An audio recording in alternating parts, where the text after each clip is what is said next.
Paul Heyman ने Brock Lesnar को लेकर क्या कहा जो रोमन रेंस को टेंशन हो गई, ऑस्टिन थ्योरी ने ट्राइबल चीफ के अगेंस्ट क्या करा और क्या कहा, समर स्लैम के लिए कौन से 2 बड़े टाइटल मैच कंफर्म हो चुके हैं और क्या क्या दिखा आज के स्मैकडाउन के एपिसोड में, सबके बारे में बात करेंगे आज की इस वीडियो में। हाय फ्रेंड्स, मेरा नाम है प्रियांशु, आप देख रहे हैं गेम ऑफ फेनिंग्स। तो बढ़ते हैं वीडियो की तरफ और शुरू करते हैं वीडियो बेल बजा के। अब स्मैकडाउन की शुरुआत में रिकैप दिखाया गया जिसमें दिखाया गया कि कैसे ऑस्टिन थ्योरी यूएस टाइटल हारा था और कैसे उसने money in the bank contract जीत लिया। इसके बाद हमें रोमन रेंस, ऊसोस और पॉल हेमन के साथ एंट्री करते हुए दिखाई दिए। रोमन रेंस रिंग में एंटर होने ही वाले थे, तभी रैंप पर ऑस्टिन थ्योरी कॉन्ट्रैक्ट के साथ खड़े दिखाई दिए। यहाँ पर ब्रेक हो जाता है, ब्रेक से वापस जब लौटते हैं तो ऑस्टिन थ्योरी रैंप पर नहीं थे और रोमन रेंस माइक लेके खुद को एक्नॉलेज करने के लिए कहते हैं। रोमन रेंस कहते हैं जब tribal chief in the house तो बिजनेस में तेजी आती है, मैं यहाँ प्राइवेट जेट से आया हूँ। रोमन रेंस कहते हैं कि मैं स्मैकडाउन में खुश हूँ, ब्लड लाइन और फैमिली को देखना ऑनर की बात है। पॉल हेमन थोड़ा टेंशन में दिखाई दे रहे थे तो रोमन रेंस पूछते हैं कि क्या हुआ, कैसे चिंता में लग रहे हो। रोमन रेंस कहते हैं पॉल हेमन तुम्हें तो कॉन्फिडेंट होना चाहिए, ट्राइबल चीफ जो यहाँ है। फिर वो पॉल हेमन को माइक दे देते हैं। पॉल हेमन कहते हैं कि मुझे ट्राइबल चीफ और ऊसोस से प्यार है, बट मुझे एक प्रॉब्लम है और प्रॉब्लम का नाम ब्रॉक लेसनर है। पॉल हेमन कहते हैं Roman Reigns greatest of all time है। रोमन रेंस 35 साल बाद सबसे बड़े टाइटल जीतने में सक्सेस रहे हैं, बट ब्रॉक लेसनर इस बात को रिस्पेक्ट नहीं करता है। वो कहते हैं ब्रॉक लेसनर बहुत खतरनाक है। रोमन रेंस ये सुन के थोड़ा गुस्से में आने लगते हैं। इसके बाद पॉल हेमन ब्रॉक लेसनर के अचीवमेंट्स गिनाते हैं और कहते हैं कि ब्रॉक लेसनर के लिए लास्ट चांस है और उसके लिए डू और डाई की सिचुएशन है। ब्रॉक लेसनर कुछ भी कर सकता है जो उसे और खतरनाक बना देगा। पॉल हेमन रोमन रेंस से कहते हैं कि ब्रॉक लेसनर को हराने के लिए तो मैं वाइल्ड दिखना होगा और अब तक के अपने सबसे बेस्ट गॉड मोड में दिखना होगा। तभी ऑस्टिन थ्योरी की एंट्री होती है, वो रिंग का चक्कर लगा के वहां से चले जाते हैं। अब हमें वाइकिंग राइडर्स वर्सेस जिंदर महल शैंकी के बीच एक टैग टीम मैच दिखा। मैच की शुरुआत जिंदर महल से होती है। अब मैच में शुरू से ही जिंदर महल और शैंकी के बीच थोड़ी टेंशन दिखाने को मिली। जिंदर महल जब शैंकी को टैग देने गए तो शैंकी भैया रिंग के बाहर खड़े होकर डांस कर रहे थे। फिर वाइकिंग राइडर्स ने शैंकी पर अटैक करा और जिंदर महल को पावर बम देके मैच जीत लिया। मैच के बाद उन्होंने फिर से जिंदर महल और शैंकी पर अटैक करा तो न्यू डे आए। अब ये आए तो विकिंग राइडर्स को मारने थे बट खुद ही पिट बैठे। अब इसके बाद हमें गंथर ओपन चैलेंज करते हुए दिखाई दिए जिसको आंसर करा नाकामुरा ने, बट गंथर ने नाकामुरा से लड़ना नहीं चाहते थे, इसलिए हमें नाकामुरा वर्सेस काइजर के बीच एक मैच देखने को मिला। दोनों के बीच ठीक ठाक मैच देखने को मिला जो कि ज़्यादा लंबा नहीं चला। एंड में किनशासा मार के नाकामुरा ने मैच जीत लिया। मैच के बाद गंथर ने अपने ही पार्टनर काइजर में जबरदस्त चॉप से अटैक करा। इसके बाद रिकैप दिखाया गया कि कैसे लिव मॉर्गन ने कॉन्ट्रैक्ट कैश इन करा था। अब मॉर्गन फाइनली एंटर होती दिखाई दी।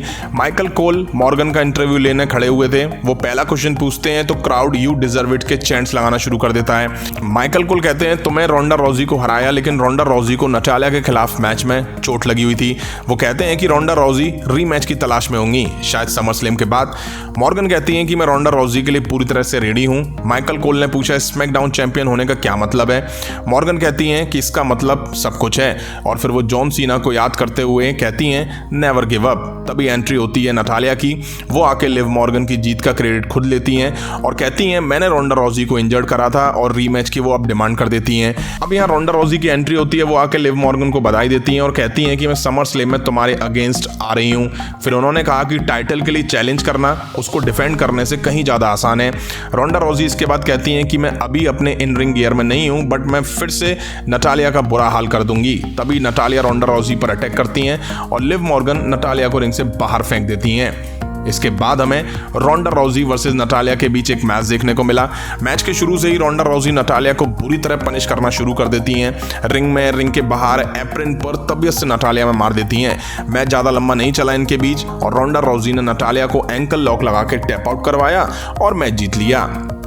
अब हमें ड्रू मैकिंटायर बैकस्टेज दिखाई दिए जहां वो कहते हैं कि क्लैश एट दी कैसल बहुत ह्यूज होने वाला है। वो कहते हैं समर स्लैम के बाद जो भी अनडिस्प्यूटेड चैंपियन होगा उसके लिए मैं आ रहा हूं। ड्रू मैकिंटायर कहते हैं कि मेरा फोकस आज की रात शेमस पर है और मेरी नज़र ब्रॉलिंग ब्रूट्स पर भी है। आज की रात मैं ही जीतूंगा। अब WWE ने पता नहीं मैक्स ड्रूपी को लेके क्या तमाशा कर रखा है। उन्होंने आज टेनिस कलेक्शन दिखाया जिसमें मेस और मंसूर फिर से दिखाई दिए।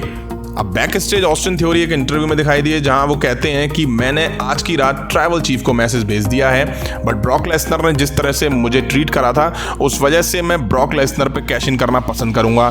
थ्योरी कहते हैं कि मैं समर स्लैम में 2 टाइम यूएस चैंपियन बनूंगा और फिर मैं रोमन रेंज और ब्रॉक लेसनर पर टाइटल जीतने के लिए कैश इन करूंगा। वो कहते हैं कि रोमन रेंज के लिए टाइम अब खत्म हो चुका है, वो बेकार हो चुका है, या तो ब्रॉक लेसनर उसे हरा देगा या मैं उसे हरा दूंगा। और आप सभी जानते हैं कि ब्रॉक लेसनर के लिए क्या होगा अगर वो रोमन रेंज को हरा देता है। एंड में वो बोलते हैं कि ब्रॉक लेसनर का भी यही हश्र होगा। इसके बाद मॉस वहां दिखाई दिए जिन्होंने नेक्स्ट वीक होने वाले स्मैकडाउन के एपिसोड के लिए ऑस्टिन थ्योरी को चैलेंज कर दिया।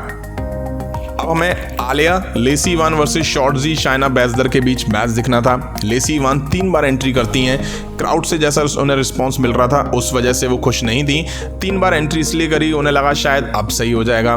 लेसी ईवान कहती हैं कि क्राउड से ज़्यादा रिएक्शन उन्हें मिला उससे वो हेट करती हैं। वो कहती हैं मैंने अपनी पूरी जान डाल दी ताकि उससे अच्छा रिएक्शन मिल सके। वो कहती हैं मैं जहाँ जाती हूँ स्टैंडिंग ओवेशन की हकदार होती हूँ। फिर क्राउड का मजाक और बेइज्जती वो करती हुई दिखाई दी और खुद को अमेरिकन हीरो बताती हैं। इसके बाद वो कहती हैं कि जब तक मुझे वो सम्मान नहीं मिलता जिसकी मैं हकदार हूँ तब तक सब नरक में जा सकते हैं। वो फिर रिंग में जाने लगती हैं। आलिया मैच के लिए उन्हें रोकती हैं पर तभी लेसी ईवान आलिया पर अटैक कर देती हैं। अब हमें ऊसोस वर्सेस लॉस लुथरानर्स के बीच चैंपियनशिप कंटेंडर मैच दिखा।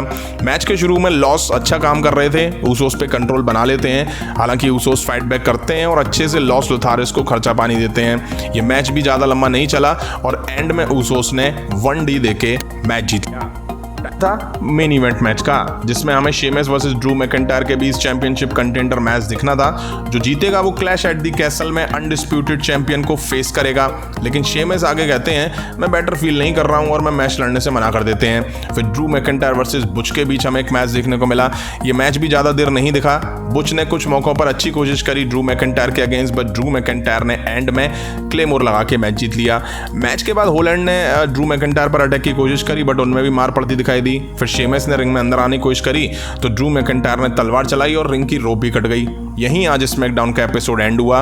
रोमन रेंज आज देखने को मिले बट ब्रॉक लेसनर की एब्सेंस में पॉल हेमन ने अच्छे से उनकी हाइप बनाई रोमन रेंज के अगेंस्ट। ऑस्टिन थ्योरी ने रोमन रेंज और ब्रॉक लेसनर दोनों को वार्निंग दे दी है कैश इन करने की। अब WWE बार बार ऑस्टिन थ्योरी से कहलवा रही है कि वो समर स्लैम में कैश इन करेंगे।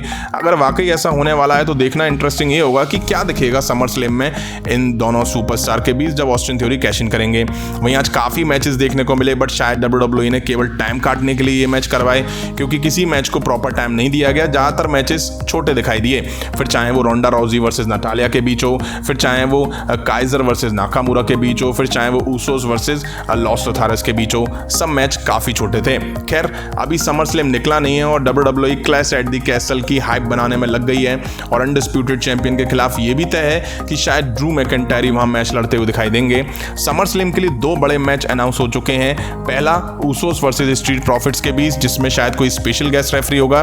दूसरा रोंडा राउजी वर्सेस लिव मॉर्गन के बीच स्मैकडाउन वुमेन्स चैंपियनशिप के लिए। वहीं आप सभी को बता दूं लेसी ईवान आज जिस तरह से दिखी उससे लग रहा है कि शायद उनका हील टर्न होने वाला है और ये देख करके काफी गुस्सा आता है कि जिंदर महल और शैंकी को WWE किस तरह से बर्बाद कर रही है। वाइकिंग राइडर्स के खिलाफ भी आज उन्हें हारते हुए दिखाया गया केवल इसलिए ताकि WWE वाइकिंग राइडर्स को बहुत तगड़ा दिखा सके, वाइल्ड दिखा सके।